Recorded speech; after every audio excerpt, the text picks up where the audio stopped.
It can often start very suddenly and acutely in the course of an acute infection, and a significant number of cases start this way. Slightly more common in pediatrics is that children have a sort of prodromal illness, and maybe for 1 or 2 years they're a bit under the weather, and then they have an acute deterioration, often triggered again by another virus illness or a lot of stress. So it can start different ways, and it's probably more common for it to start gradually rather than suddenly.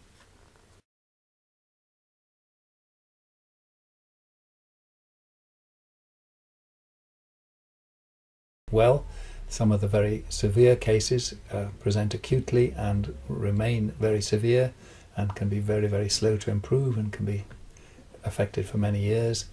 If you look at an overall group of children with ME, the condition is extremely unpredictable, and there can be remissions and relapses out of the blue with no obvious reason. So it can be like a graph going up and down over several years. Of course, some things can happen which make the condition worse, and this can be pressure, undue exertion, pressure to get back to school, and those cases can often be made considerably worse by mismanagement.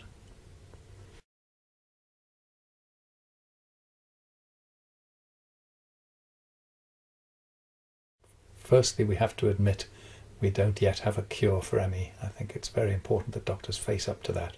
So we don't talk about treatments, we can talk about management.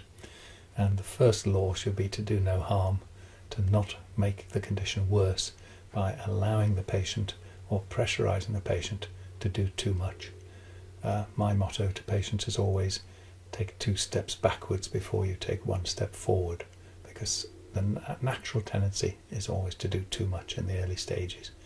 If you can avoid making them worse, then you can relax and hope that they spontaneously get better, pending the discovery of a cure for this maddening condition. Heeft u een vraag naar aanleiding van deze video?